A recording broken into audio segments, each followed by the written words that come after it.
Hey fellow travelers, Rhadamant here. Thank you for tuning in to No Man's Sky, Episode 5, Scrapping Ships.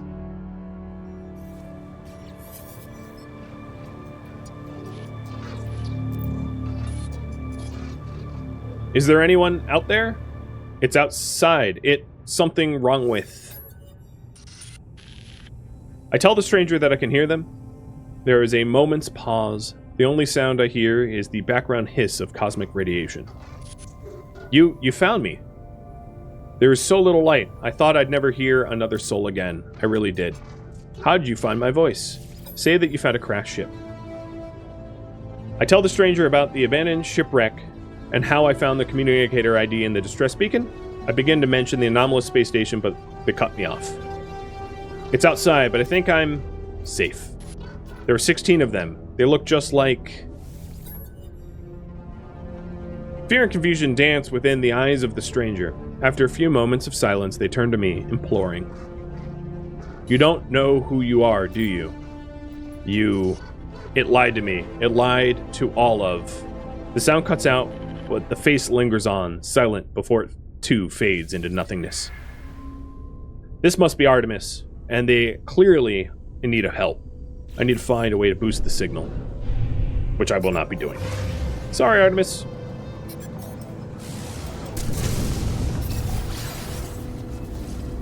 I like how I crashed into a single asteroid and it was a hypercluster.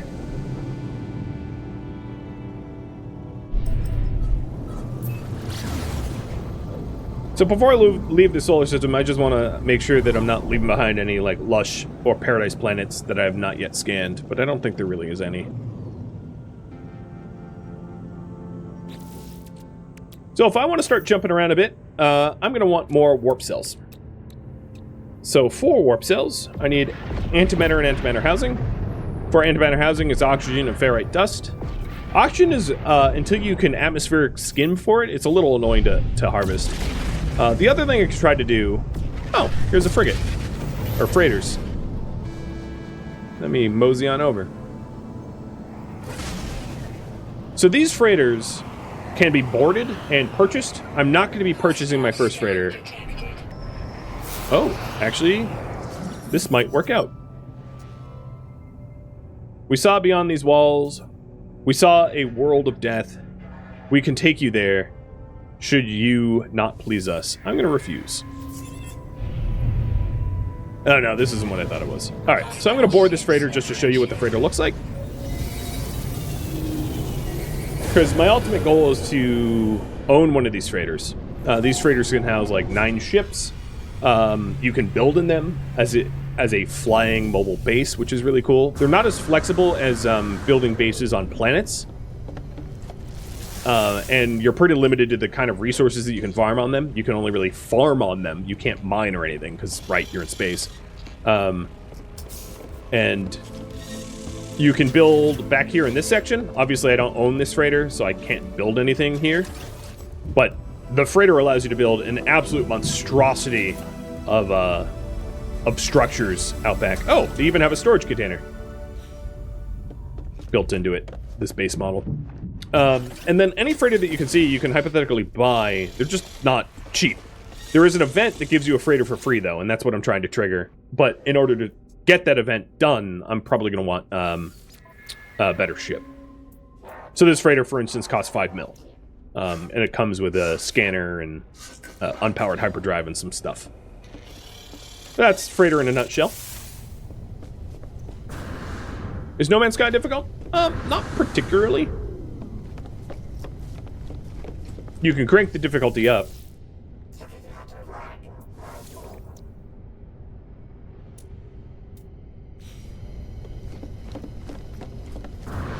Another way to get antimatter is to try to trade for the resources. It's really unusual to be able to buy oxygen outright, though.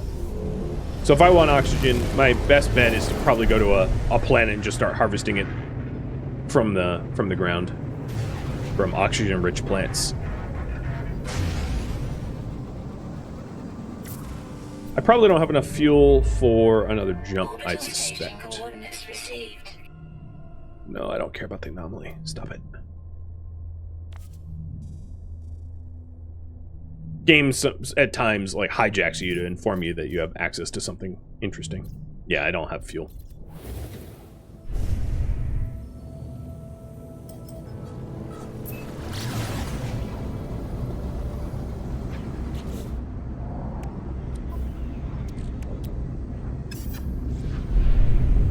So if I want to jump around a little bit to try to find myself a better ship, let's go ahead and pick a planet to farm some resources on. Ideally one that has chromatic metal, so this frozen one will do. Because it just needs copper. So I guess my current priority is make some warp cells.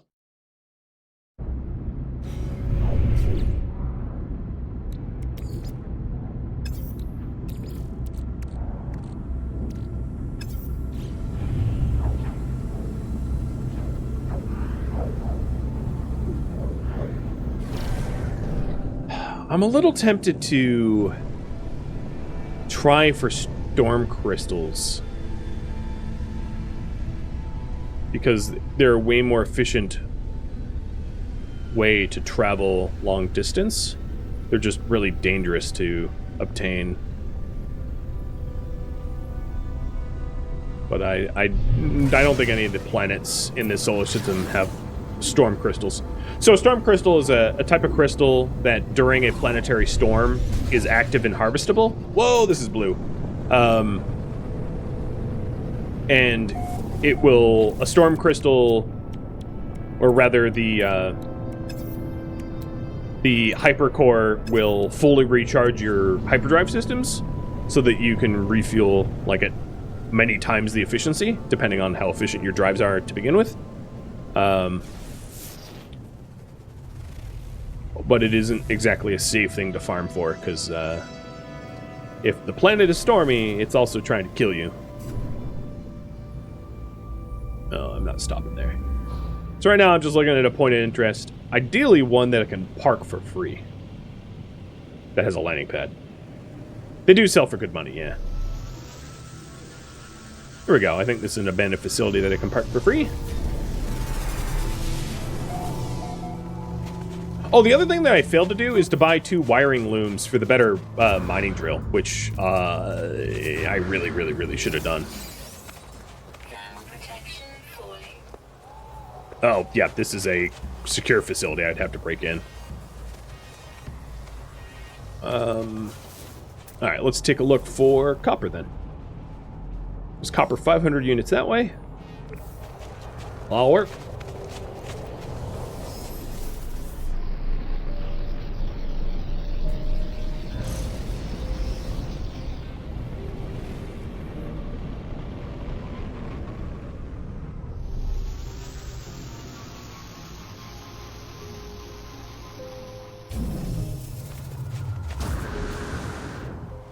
So these circular ones require the Atlas Pass.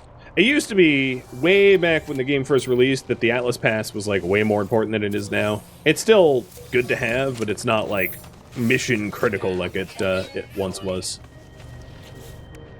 My mining beam is out of power. Another thing is there's adjacency bonuses. So put your adjacent things together.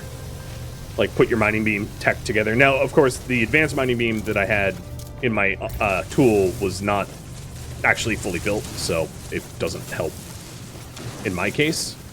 But once I have it wired up, it will have an adjacency bonus.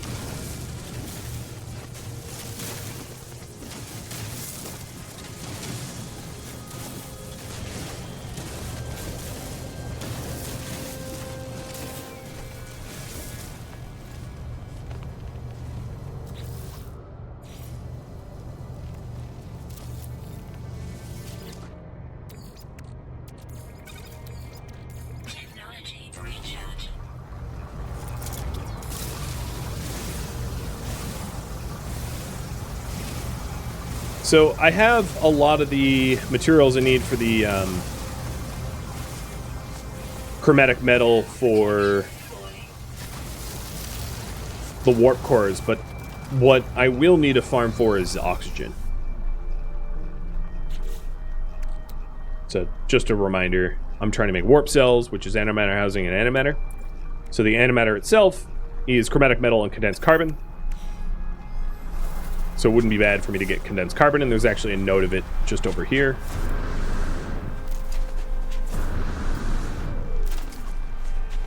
Oh, it's a tiny node. Well, you're an interesting looking critter. Don't try to eat me, or I'll shoot you.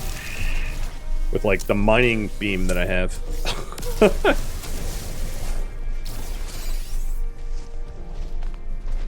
Yeah, I still don't even really have a weapon on this thing.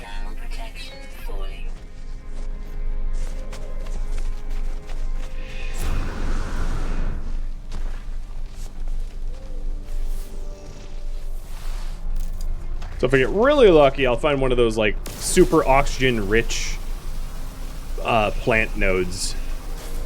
That'd be incredible.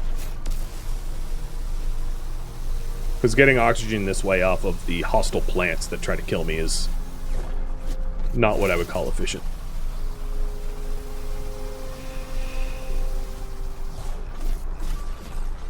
Once I have an outpost going, I can skim atmospheric oxygen and get oxygen by the thousands.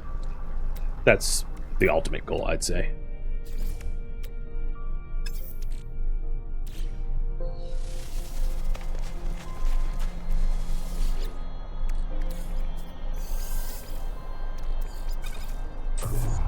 So I'm turning all of my copper into chromatic metal, and then I'm just going to get a lot of carbon, so I have plenty of antimatter.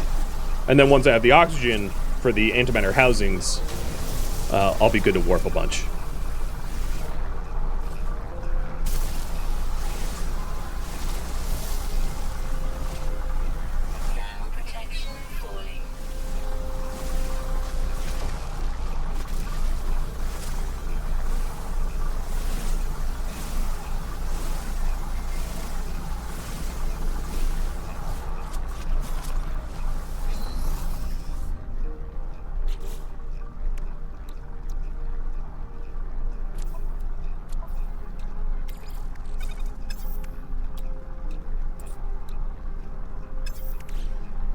The housings will also require ferrite dust. Nope, that's pure ferrite.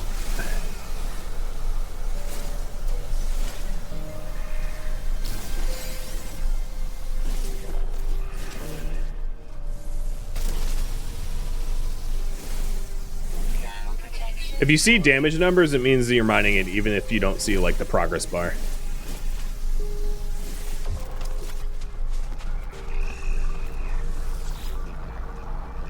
Dog treats?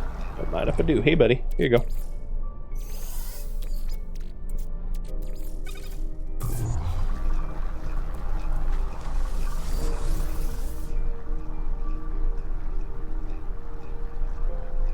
You don't think I've seen a more educational streamer about the game? I try, for most of my streams, to do like excessive amounts of research before I stream it so that I'm knowledgeable and I can actually inform people about the game. And I know just about every nook and cranny of this game at this point, just because it's a game I've been playing throughout the years. Some of the games I stream, I make no such claim, and I don't know anything ahead of time, and, you know, they happen. And streaming those can be rough, because I usually ask for no spoilers, and people are like, spoil everything!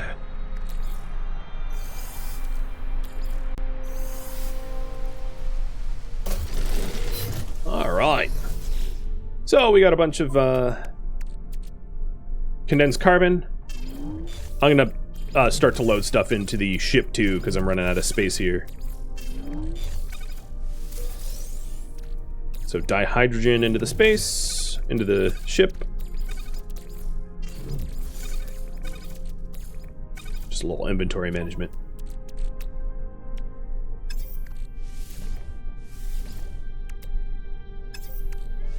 Alright, let's go with 5 antimatter. That's a good start. And then I only have enough for 1 housing. But even just one warp core gets me out of this solar system, and I don't want to be in this solar system anymore, so I'm outie. I want to hydrate. Cheers.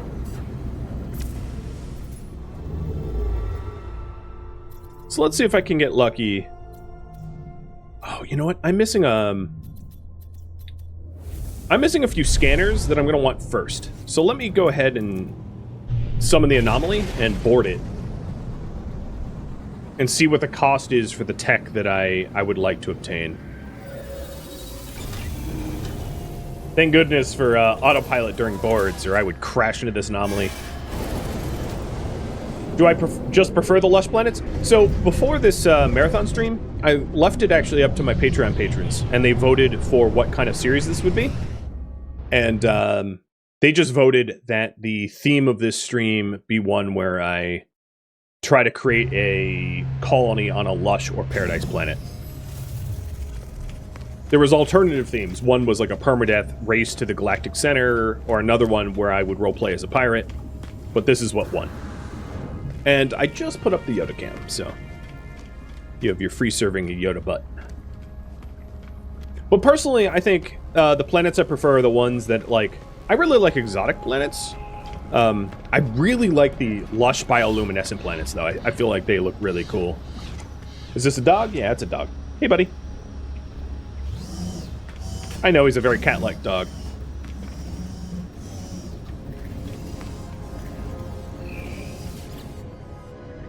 Alright, so here is the Starship Tech person. And what I want is the, I want the economy scanner. So I'm going to get the teleport receiver. And then the economy scanner. I also wouldn't mind the conflict scanner either, while I'm at it. So those two scanners will allow me to obtain some information about a system before I jump there, which is going to be pretty invaluable. So my spaceship here, I can install them. The conflict scanner requires a walker brain, which is something that's a little hard to obtain really early on, but at least the economy scanner is a little bit more affordable. It's expensive, microprocessor and wiring alone, but it's far more affordable than the conflict scanner. At some point, I suspect I'm going to be fighting the walkers, but not that soon. I have a mining drill. Wouldn't not be able to survive that. While I'm here, I'm going to go ahead and warp back to my starter base, because there's the base computer that I could interact with.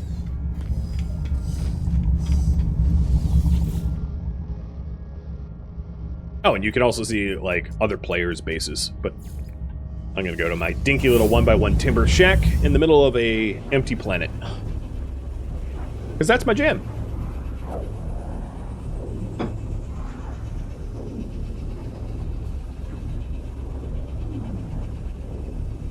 And these portals can go between galaxies or even universes. You can portal to other universes if you want. There is really no limit. Hey, Bob! Thank you for the resub.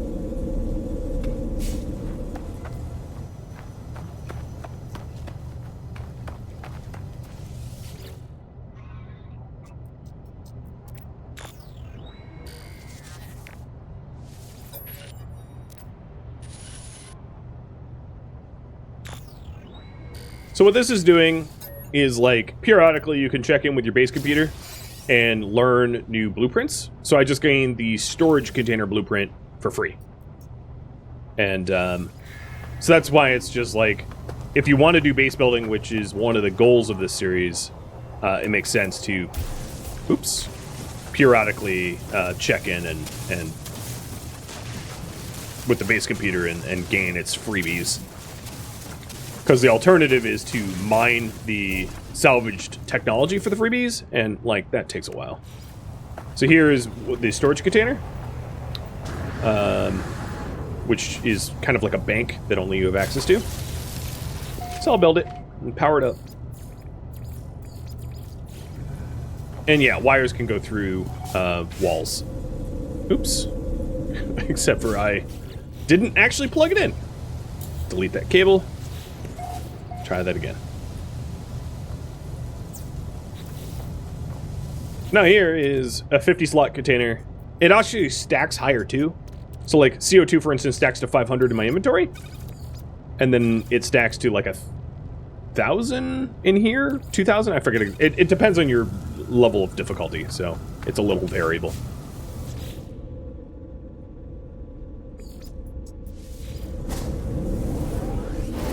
Watching me makes you want to start a brand new save? Well, have at it.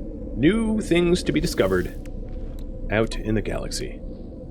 So the other thing I wanted to do is buy the wiring looms for the laser. Because when I was here last, I didn't. There's almost always, I think there's pretty much always, at non-pirate terminals, wiring looms available to buy. So I'm going to buy 3 of them. And then go to my multi-tool, go to the advanced mining laser, and install it. And as you can see the glowing borders between them? That is an adjacency bonus. And it doesn't work on diagonals, but like a single item can have 4 adjacent things that are buffs. Very, very useful, especially when you're trying to eke out DPS, which I'll be able to show later on when I have things that do damage. So now I can mine advanced stuff, like the sodium plus and the, stuff like that. The other thing, I bought another wiring loom for this thing, the economy scanner, because that needed 1. And then it needs 4 more microprocessors. I only have one of them. I probably don't have enough units for the others, I'd imagine, because I'm pretty poor. Yeah, I don't even have units for a single processor. So, the question is there stuff that is worth a lot that I could part with? And if not, likely I would go down to the surface of the planet and do some treasure hunting of sorts, which I think is going to be my my solution. But now that I've done the initial quest line, you can see that I'm being offered... Oh my lord. Okay, I'm going to do this mission here. You can see that I'm being offered quests. So this quest, for instance, is to deliver an item somewhere in this galaxy for 2 hypercores. So like, yes please, I will take 2 hypercores. How do I sell the second ship? So the way I sell the second ship is to switch my primary ship. So I guess I'll take a second to show you. So it is to switch my primary ship and then to come to the station here and to salvage it. So in your menu here, you can summon multiple ships. So here's my primary ship, the Radiant Pillar. And then you can summon your other ships, which is the Falcon of the Hayashish. So what you need to do is you need to make your Falcon of the Hayashish your primary ship. But one useful tool, and this is maybe considered an exploit, and I said I would avoid exploits, but because this exploit isn't going to make me a ton of money, I think it's fine to share. So one useful tool is to summon the ships that you want to sell in the Anomaly, and I'll show you why. So if I bring the Anomaly in and board it, when you summon your broken ships in the Anomaly, it repairs your launch and pulse drives automatically. You get a freebie repair, allowing you to actually fly your non-primary ship if your non-primary ship is busted to hell. So let's do that. So here is that busted ship that I wanted to sell, and if I board it, you can see that the launch thruster and the pulse engine is now 100%. It wasn't when I found it. It's flyable now. So now that it is flyable, and also my primary ship, it's nice that Polo Friend offers free repairs. Yeah, no kidding. I can either fly it over to the hub, or I can just teleport to the current hub that I'm in, which is probably faster because that thing's not going to fly very well, considering it's mostly broken. And I'll show you how to salvage it. Because that actually, thanks for reminding me, by the way, because that's probably going to get me the money I need for the microprocessors that I'm missing for the economy scanner. So then once you're back on the hub, head over to the other side, and it's going to be a red glowing console on the left. And doesn't my ship look better now? I mean, it's not. It's still broken as hell. It just doesn't, it's not flaming because the 2 subsystems that broke have been repaired. But it's still So it's this console right here. Go up here to the starship outfitting, and then you can upgrade your starship. This is the upgrading your starship. I'll just show you the options, and I can be able to afford it. So there's augmentations that allow you to add space to your starships. You can just outright purchase storage, which is insanely expensive, and I highly suggest you don't do that unless you're desperate. You can upgrade the class for 10,000 nanites, and that's from class C to B. From class B to A and A to S, the prices increase up to 50,000 nanites. Again, there are ways to grind 50,000 nanites in an hour. They're just kind of exploity, so they're not something I'm going to be doing this stream. But alternatively, the other option is to sell it. So claim scrap worth 1,380,000 units. And that's not all the money I'm going to get from this, mind you. So then the ship just got scrapped. Boom, it's gone. And then my other ship gets replaced. But not only did I scrap the ship for that much money, I was also given these starship modules that were installed. So I got a photon cannon and shield module. And then I got spools of nanocables, decrypted user data, subatomic regulators. All this stuff can be sold as well. Also a defensive chit. Oh, and that's because I completed the mission. No, I didn't complete any missions. But let's go ahead and install these mods. Might as well. So the shield mod should be installed next to the shield for adjacency bonus. So the shield mod I got adds 8% shield strength. It's garbage. It goes way higher than that.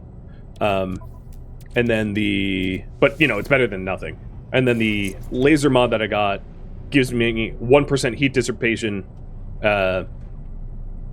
dispersion rather, and then 1% fire rate. Again, it's trash, but like whatever, it's free. And that I got those because I scrapped them from the ship I sold. The other thing I got is these really high price items, right? So if we take a look at this, this is worth 432,000, and this is worth almost $1 million. My advice: sell those items that you get from scrapped ships to other pilots, like this dude. If you sell it to the Galactic Terminal, you'll crash the supply and demand market for it. So if you then subsequently sell more things to that same terminal, you'll get a terrible price for it. So here we go. I am going to be selling the user data, the regulator for about $1 million, and then these spools for about $500,000. I now have 1.4 million. And then I'm going to go ahead and buy 4 microprocessors. Got it. We in the money now. Back on my multi-tool... No, where was it? Starship. Economy scanner. Done. Now we have the economy scanner. The other thing I wanted to do is to complete that hypercore delivery mission that I got. Because the rewards for that were pretty awesome. So some missions are location specific, some are not. Oh, I didn't mean to do that. So, not location specific missions would be missions like kill 15 animals or kill 15 sentinels. That can be done on any planet, anywhere, and turned into any hub. Delivery missions and other missions like scanning certain, destroying planetary outposts or scanning certain minerals or whatever, they are very specific to the location that you pick them up at. So it's just worth noting that some of the missions that you receive, you have to do in the system that you get it, and that some don't matter at all. Just throwing that out there. So I need to deliver the goods to... Oh, I need to deliver that decrypted user data that I sold. Okay, let's abandon that, because I just screwed that up.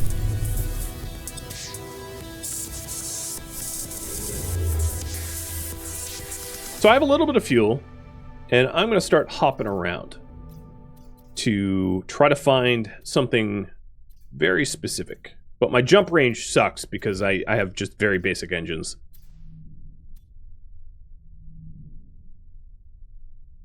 What I'm looking for is... here it is. Dissonant. See that little Dissonant modifier? That's what I want.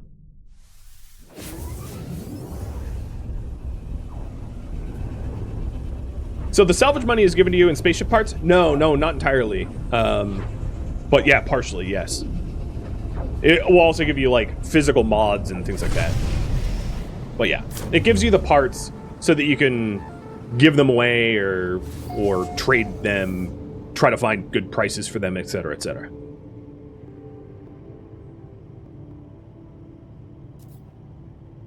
Alright, so what a dissonant system is... This reveals a little bit about the story, but basically the Sentinels are like the universal peacekeepers, and the dissonant systems are systems that the Sentinels have lost contact with their, like, basically their central computer, and they've gone rogue, and they're all sorts of corrupted and messed up. And I wanted a dissonant system because in dissonant systems you can get better ships, much better ships for... It's probably the cheapest way to get a decent ship. Outside of coordinate sharing. Which, I guess I should explain coordinate sharing. The game has a portal system, kind of like, think Stargate, with, like, different symbols. And, every... Oh god, this is going to be a rough planet to be on. Every planet has its own coordinate. And if you know the coordinate to that planet, any player can just arrive at your planet if they punch in the right coordinates at a portal. Like, literally like a Stargate portal.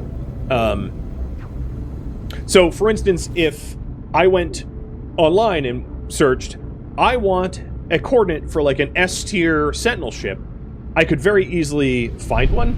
And yeah, sorry about the bitrate jumping.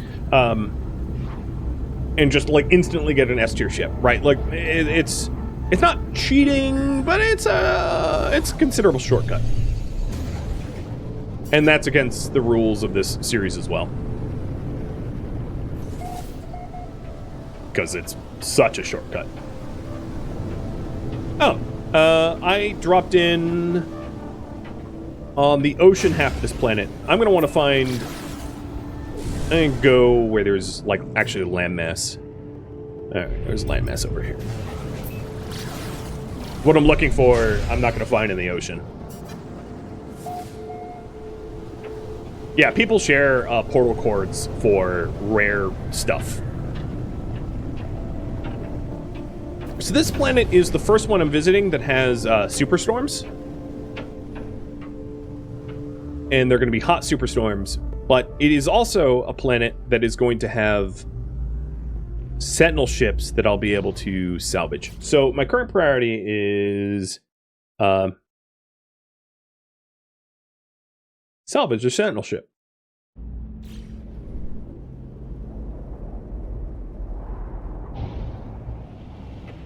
Before I land, I want to find a decent point of interest.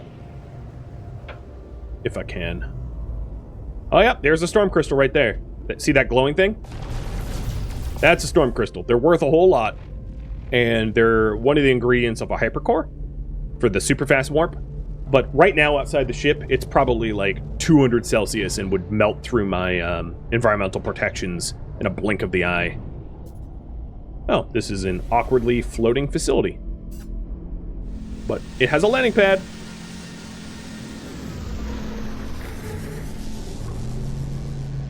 I'm sort of curious how hot it is outside.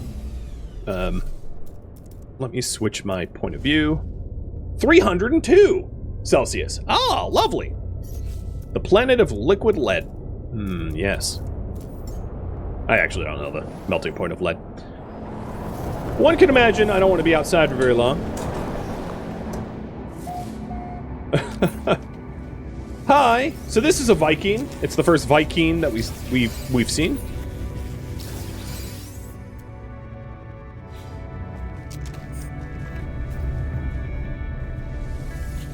They're warlike.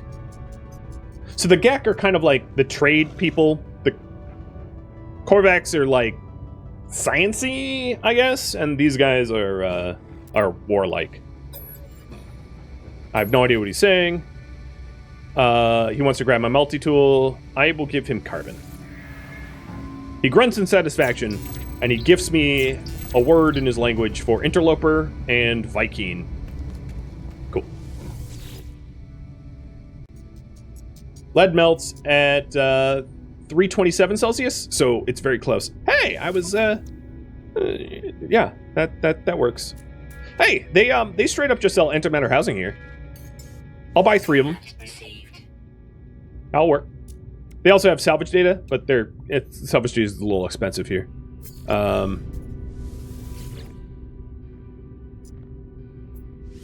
And then these blueprints are just like the same generic blueprints that I can get at the Anomaly. They are not unique. There are blueprints and upgrades. So, for instance, this laser splinter is an upgrade, and upgrades will have random stats depending on the tier. So there's C, B, A, S, and X. X is usually like illegal or black market. And there's some other upgrades that aren't part of that C, B, A, S, X either. So the X, the black market ones, can be great or can be bad. The S tier is reliably good. X is better, but not always. Sometimes they're even worse than C. And then there's the blueprints, which would be like a deflector shield or a photon cannon. So there's the concept between the part and the upgrade. So that guy is selling the parts, not the upgrades. Blueprints to the parts. All right. Is the storm over? It is. It's just... No, it's not over. So you can see my thermal protection, my red bar on the left there. It's already halved now. It's not comfortable out. But I do have more warp cores, so that's good. Not that I probably need them now that I'm on this planet, but whatever, I have them now. Is it just gonna perpetually storm here? Because if it is, I might need to find a different planet to try to get a Sentinel ship. Because if it's always this hot,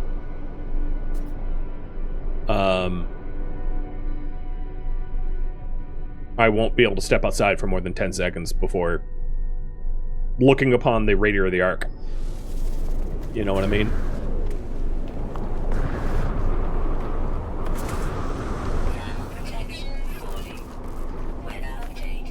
Oh, storm clearing. Ow! Come on, I'm not in the storm anymore.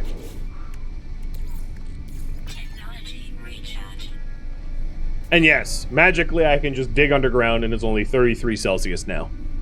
Does it make sense? No. Is it a lifesaver? Yes. So I'm glad I don't care if it makes sense or not. Now that the storm's over, I can't harvest those storm crystals, however, which were the big ticket items, because they go back into their shell, as you can see. Hey, it's Dissonant Sentinels. So, what I really would like to do... I probably need to go back to the... So here's the thing. I think it's probably, even when it's not storming, it's too hot on this planet to actually be here long enough to get myself a better ship, because it's just so hostile. It's so bad. If I had better heat protection, I could do it, but my heat protection is not high enough. So I'm going to try to find other dissonant systems that aren't going to melt my face.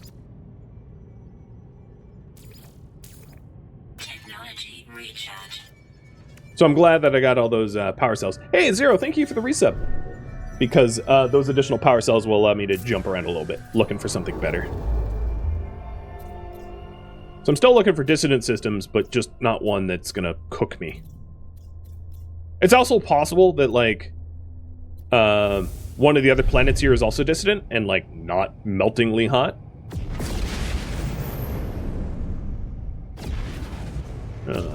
But I doubt it. Usually it's just like one that is dissonant.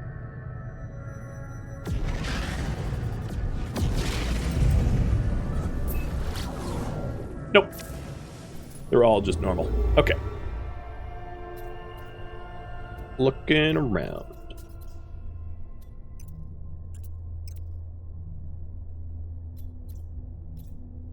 And the dissonant ones will come with that dissonant tag. So they're pretty easy to identify.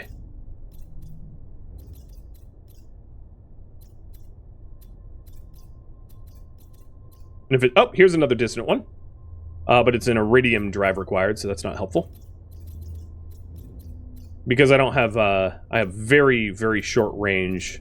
I need to be looking in my own backyard for...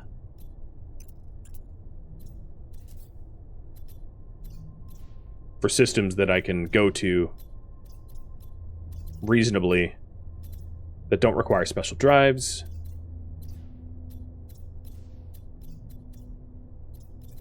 As you can see, dissonance isn't super rare to find, but because of my drive range, that's a pretty big limiting factor. Let's check downwards.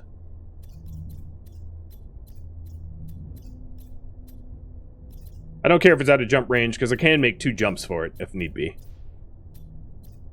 It's just unfortunate that the dissonant system I found was just so hot. Unusually so. Dang, man. Can I filter for it? I don't think there are filters for specifically dissonant systems. The filters are for, like, the levels of economy, 1, 2, and 3, and the conflict. If I had a conflict scanner, I'm not sure if the conflict scanner can do that, but I don't have a conflict scanner, so it's kind of moot. And to get a conflict scanner, I need a Walker Brain, and Walker Brains are not something I'm going to easily be able to obtain without a lot of investment into my multi-tool weaponry. Because I'm not about to take on a Sentinel Walker with like a mining drill as an only weapon. Oh, here we go. Here's another dissonant system. Thank you for tuning in to No Man's Sky, which originally streamed live on Twitch August 19th and August 20th. If you have any questions for me, let me know in the comments below. And if you have any feedback, you can let me know there as well. But please keep in mind that this was a mini-series, so all of the content has already been recorded and changes cannot be made. If you would like to catch a live stream of mine, Rhadamant.com has my stream schedule and countdown timers to upcoming streams. If you would like to help to influence the games that I play, please join me on Discord. A link to Discord can be found in the description of this video and also on my website. Thank you so very much for watching, and a special thank you to all of my Twitch subscribers and Twitch viewers that turned out to the marathon, my Patreon patrons, and viewers like you that made it all the way to the credits. Thank you so very much. Hope to catch you next episode or an upcoming stream. Farewell, my fellow space explorers.